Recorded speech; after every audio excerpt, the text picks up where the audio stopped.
after the 2026 NBA season, I believe these will be the 10 best players in the NBA. Starting us off at number 10, I've got Kevin Durant. KD, now officially a Houston Rocket, has finally found himself in a situation where he really could win again. The Rockets are deep, well-rounded, and have everything you'd want in a contender, except for one crucial element: the ability to generate a bucket in crunch time. And that just so happens to be the exact thing Durant has built his entire career on. Last postseason, Houston went toe-to-toe with the Golden State Warriors in an epic 7-game duel. They held their own defensively, and it just felt like they were one offensive weapon away from truly breaking through. As when the games slowed down, Houston simply didn't have a go-to guy. Someone who can create a shot out of nothing. There wasn't a guy on the roster who could deliver that reliability. But that is no longer the case. In one off season, they fixed perhaps their only glaring weakness by adding a bona fide bucket getter, one of the greatest offensive talents the NBA has ever seen. But this move isn't just perfect for Houston, it's equally perfect for Durant. Now, he's surrounded by a team of high-level defensive players who can take a massive load off him on that end of the floor. That's going to let KD better conserve his energy for what it is he does best: putting the ball in the basket. Even at 36 years old, Durant remains as tight as a drum on offense. A scorer so gifted, yet so refined and methodical in how he applies those gifts. He's a true master of his craft. Someone who still makes those feathery jumpers look like he's playing alone in an empty gym. And now, with the defensive-minded pieces backing him up, I think Kevin Durant and the Rockets are in for a massive season. But before we continue, I have to mention the fact that Jason Tatum and Tyrese Halliburton won't be on this list, given the fact they are likely going to miss the entirety of next season. And now we have that out of the way, let's go into number 9. And here I have Jalen Brunson. Honestly, it's remarkable how far Brunson has come and how quickly he shut down all the doubters. He was really good in Dallas, don't get me wrong. But ever since he arrived in New York, he's taken his overall game to a completely new level, especially when it matters the most. Brunson has emerged as one of the game's best playoff risers, the guy who doesn't just show up under the lights, but thrives in them. What's wild is how much work he gets done with just his footwork alone. Brunson isn't the fastest player on the floor, nor is he the biggest, but his ability to manipulate defenses with his pivots, hesitations, and timing makes him play like he's both quicker and taller than he actually is. He lives on shots that he has no business even attempting, let alone making, and yet he hits them with uncanny regularity. Players of his physical profile usually don't hold up under the pressure of postseason defenses. They get smothered by length and athleticism. But Brunson's unpredictability and his mastery of the game's rhythm gives him an escape hatch in every situation. He always seems to have a counter up his sleeve. And that's what makes him such an effective point guard. It's not just about his transcendent vision or flashy passes. It's about how relentless and pragmatically he runs the offense. Brunson developed an easy chemistry with Karl Anthony Towns, which gives the Knicks a nice starting point offensively. But so much of their success still comes down to Brunson's sheer will and persistence. He's the kind of player who will absolutely run himself through a brick wall to make his teammates want to follow. But here's the thing, as much as that mentality is a massive positive when we're looking at individual players, the Knicks' heavy reliance on Brunson has exposed some huge flaws in their team approach as a whole. With Jalen having to carry such an enormous offensive burden, New York's offense at times has been too predictable, one-dimensional. It's one of the biggest reasons they decided to move on from Tom Thibodeau and bring in Coach Mike Brown, who's expected to bring a more flexible, modern game plan to the table. Next season,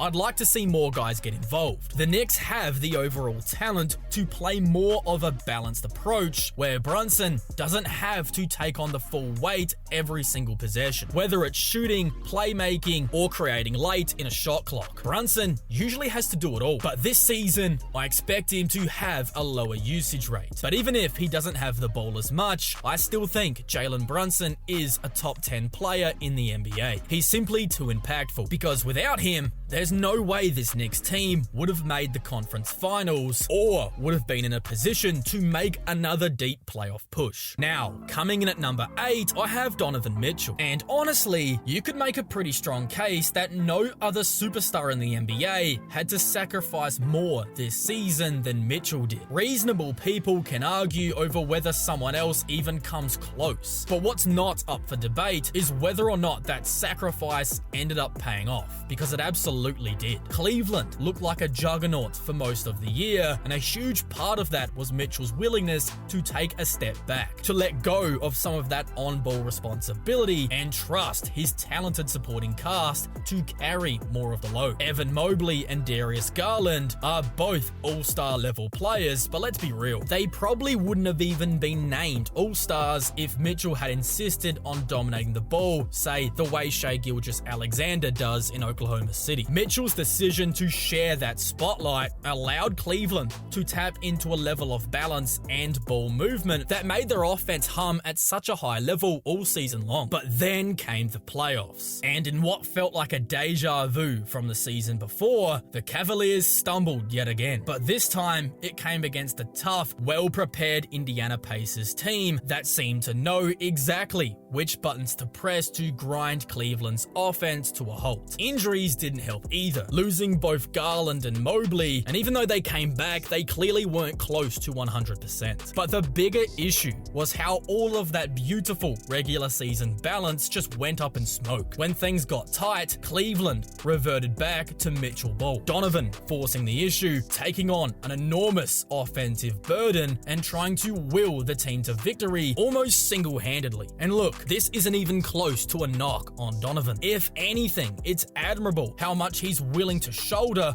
when the team absolutely needs him to. But the reality is, no matter how much heart and skill he brings in those moments, it's a limiting way to play against elite playoff defenses. As long as Mitchell is put in that position, whether it is because of injuries, roster construction, or just circumstances, he's just going to keep running into that same wall every postseason. Something has to give. Maybe next season, if the Cavaliers can stay healthy, we'll see this team evolve into one that can keep that regular season flow alive in the postseason. But for now, it feels like we're just going to have to wait and see as we find out whether or not Cleveland is really ready to take the next step. And even with all of those team frustrations, Spider's incredible ability to flip into full takeover mode when the team needs it the most is why he is still firmly in the top 10, sitting at number 8. Now, coming in at number 7, I've got Victor Wembanyama. Even though his sophomore season was unfortunately cut short by a blood clot discovered in his right shoulder, it was still every bit the transcendent breakout we were all expecting. And honestly, maybe even more. Heading into 2026, with the hope of a fully healthy season, I think we're about to see Wemby truly ascend into the kind of player that dominates the league night in and night out. Last season, in the time he was on the floor, Wembanyama put up ridiculous numbers. 24.3 points, 11 rebounds, and 3.8 blocks per game. Those aren't just good for a second-year player. They're numbers that already stack up with the best players in the league. And yet, as crazy as it sounds, it feels like we're only scratching the surface of what this guy is truly capable of. By the time the season ends, 7 might actually be too low for Wemby. That being said, I do still think there are things he has to prove. Though, if I'm being real, I don't have many doubts that he will. As the reigning Rookie of the Year and Defensive Player of the Year runner-up, Wemby has already planted his flag as one of the 10 best players alive. He was so compelling last year that he managed to lure De'Aaron Fox away from Sacramento, which is no small feat. Last season, he was impactful enough to get the Spurs into the play-in tournament conversation before he went down with the injury, something we thought wasn't going to be possible at the start of the season. Offensively,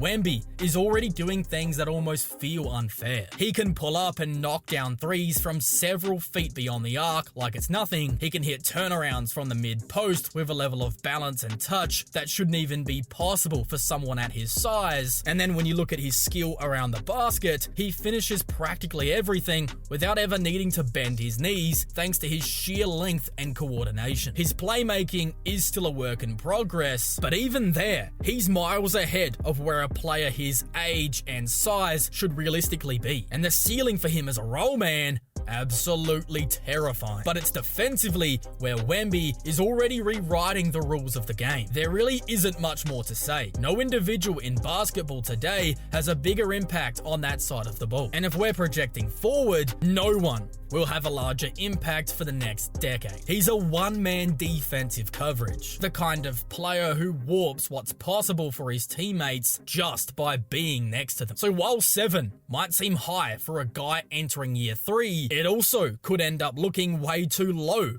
once we've seen what a full season's going to look like from a year 3 Victor Wembanyama. Now, coming in at number 6, I've got Stephen Curry. He is still the greatest show on any basketball court. And once again, he'll be gearing up to make another bid to shake up the Western Conference next season. Curry is a living legend in every sense of the word. It's very rare that everybody idolizes a guy, but Steph is one of those exceptions. The younger players guarding him grew up idolizing him, as you can practically see the panic in their eyes as he darts off a screen and pulls up from 30 feet. And then there's the veterans, the ones who've had their playoff dreams shattered by him too many times and know all too well what he's capable of, and yet they still can't stop it. That reputation alone gives Curry a kind of gravitational pull on the game that we've never seen in NBA history. It's truly a one-of-one impact, as practically every defense he goes up against, there's always at least 4 set of eyes locked on him the entire possession. But let's not get it twisted. The other reason for his enduring dominance is simpler.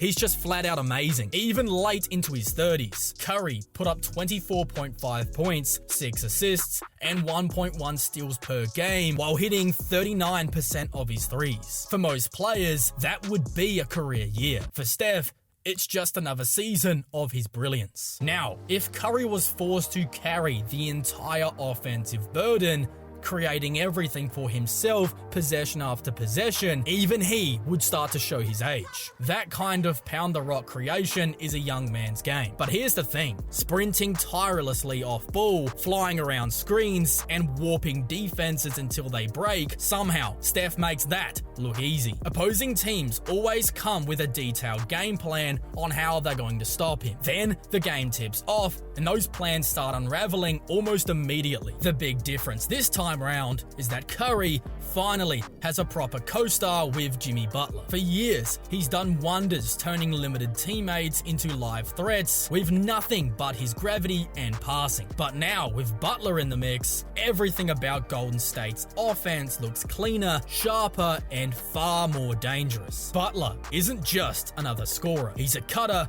with impeccable timing, a player who knows exactly how to play off of Curry's movement, and a source of reliable, on-demand defense. That means Curry no longer has to bail out every possession on his own or have to take every shot late in games. The Warriors trading for Jimmy Butler was the exact kind of move they needed to make, allowing Steph to play at his truest form. At this stage of his career, he's currently in a best-case scenario, not only for Curry, but for Golden State as a whole. Give Steph the freedom to do what he does best, and suddenly you've got a Warriors team with a real shot to make one more run at glory next season. Now, coming in at number 5, I've got Luka Doncic. Let's be honest, Luka's coming off what a lot of people are calling one of the worst playoff runs of his career. And yet, even in what felt like a down postseason for him, he still managed to put up 30, 6, and 7 per game. That's the kind of worst that most players in this league could only dream of, but context certainly matters. This was a Lakers team that simply didn't make a whole lot of sense after a chaotic few months where Luka had to learn a brand new system on the fly, something he probably never thought he'd have to do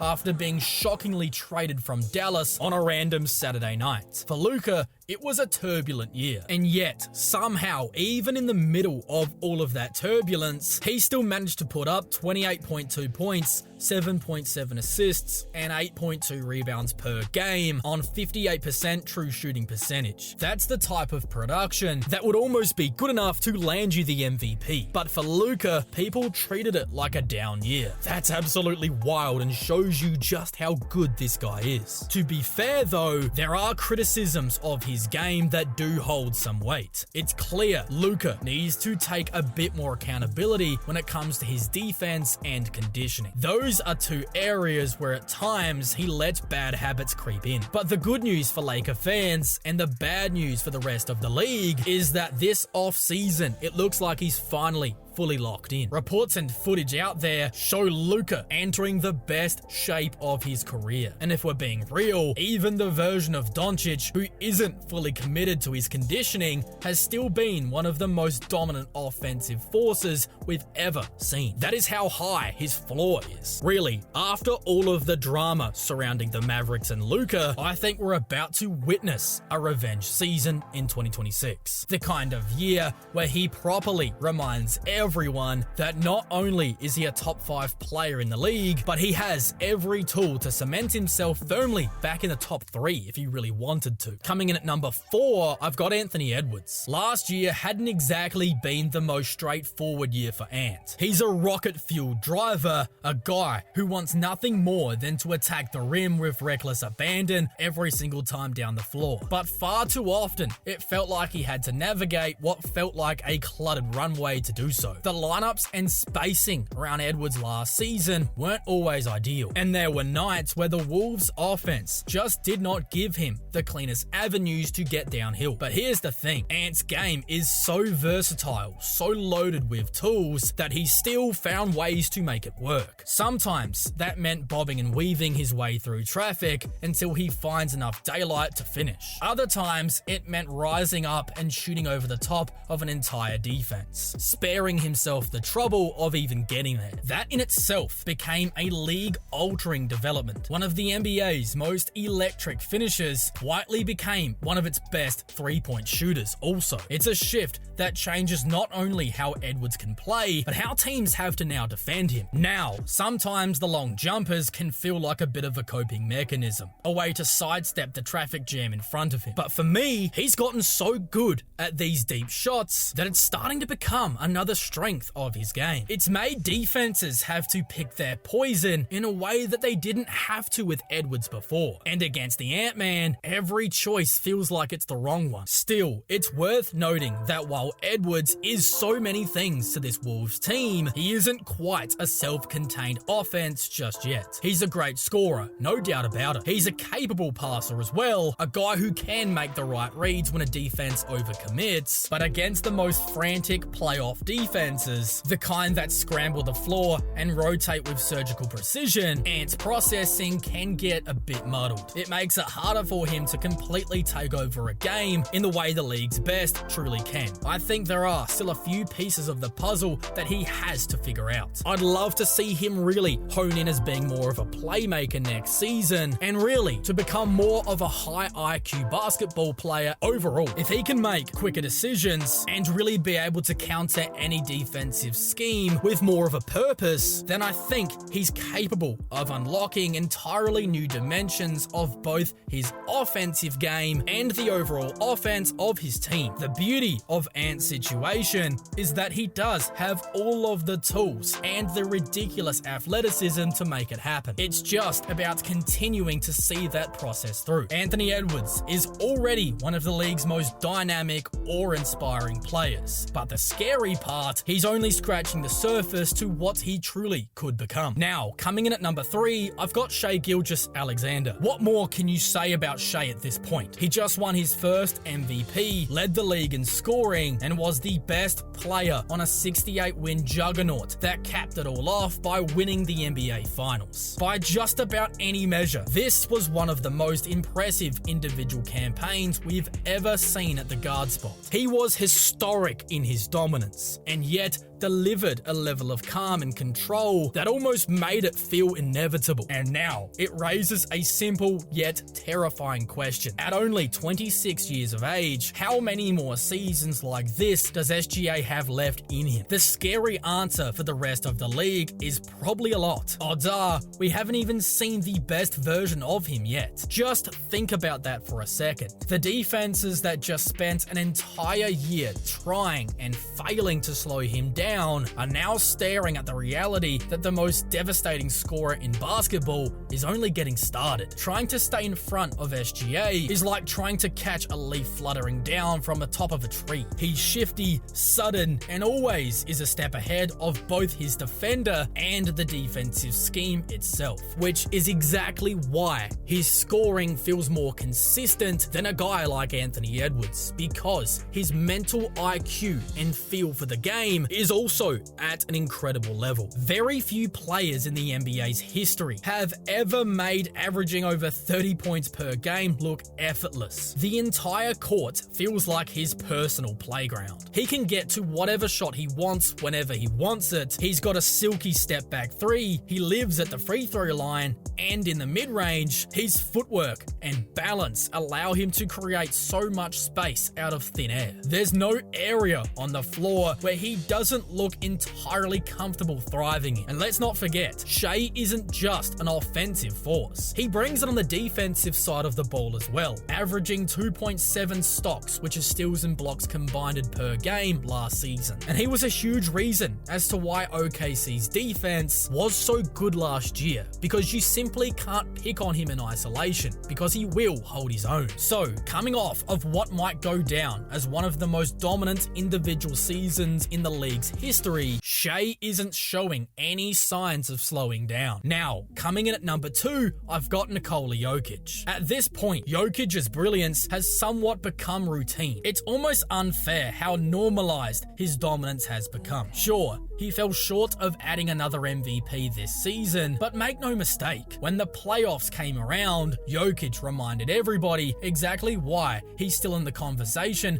for the best current player. Despite dragging an unmanned Nuggets squad, one that was only weeks removed of firing both its head coach and general manager, he still carried them to a thrilling first round series win and then managed to push the eventual champion Thunder to a 7th game in round 2. It was a vintage Jokic masterclass, making the pieces fit no matter how incomplete the puzzle actually was around him. But as heroic as these efforts were, you couldn't help but wonder what might have been if Denver just had one more serious player in the rotation. That what if won't be lingering this year. Over the offseason, the Nuggets have quietly been one of the league's biggest winners. They swung a deal to bring in Cam Johnson for Michael Porter Jr., a move that not only gives them a more versatile forward, but can also help shore up that perimeter defense. Then, they added Jonas Valanciunas, Tim Hardaway Jr., and even brought back Bruce Brown, everyone's favorite championship glue guy in Denver. So suddenly, the Nuggets have a deeper,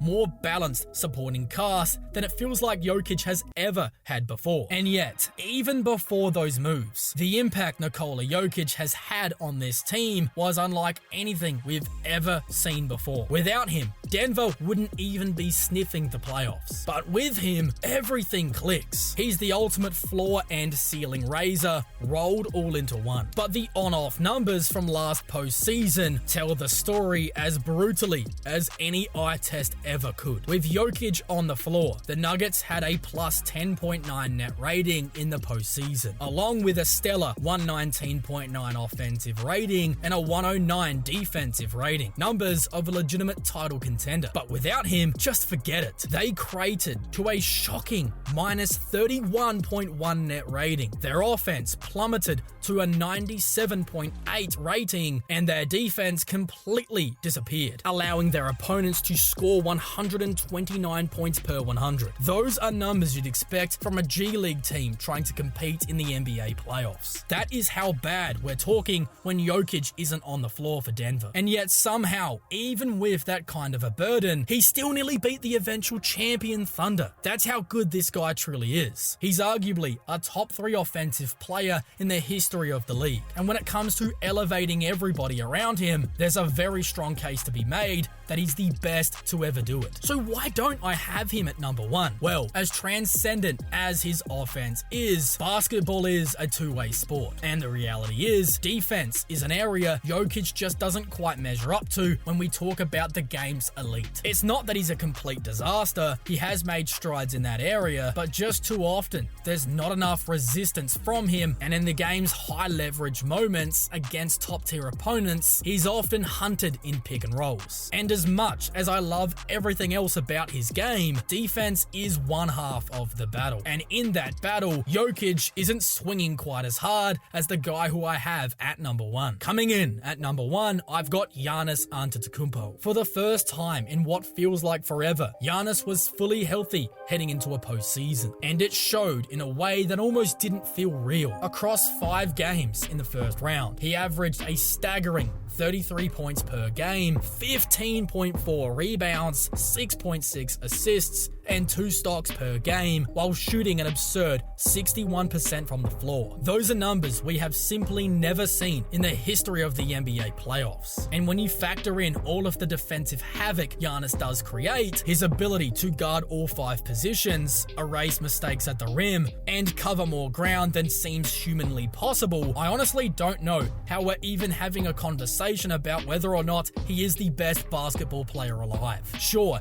his raw numbers don't always look as godly as Jokic's, and a part of that was because Giannis's usage rate tends to be a little lower. But late last season, when Damian Lillard was sidelined, Giannis had to take over as Milwaukee's de facto point guard. And not only did his numbers surge to levels that actually surpassed Jokic's, averaging 32, 12, and 12 over that stretch, but the Bucks themselves looked even better for it. It was the ultimate reminder of just how versatile and unstoppable Giannis can be when he's fully unleashed. The Bucks clearly took notice as well. They've already confirmed that going into next season, their plan is to lean all the way into Giannis being their point guard. Give him the ball, let him make the decisions, and watch defenses unravel. And why wouldn't they? You simply can't pressure Giannis at half court, not unless you're willing to take the risk of him blowing right on by, getting a full head of steam, and being able to make opposing defenses make horrible decision after horrible decision. Pair that with the shooters Milwaukee now has at their disposal, Gary Trent Jr.,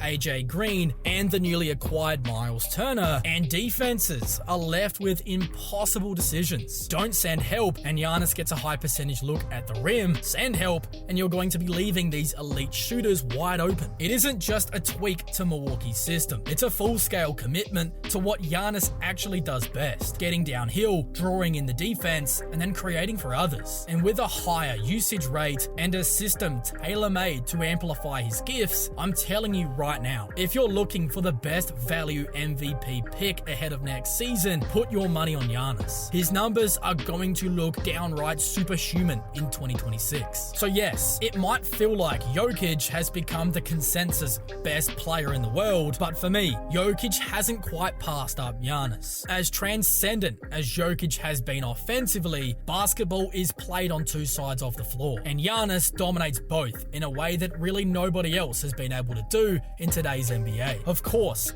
winning the ultimate prize takes more than just individual greatness though. And if you want to see which teams I think are in the best position to win the NBA title next season, then you can check out my full breakdown of the top 10 contenders right now.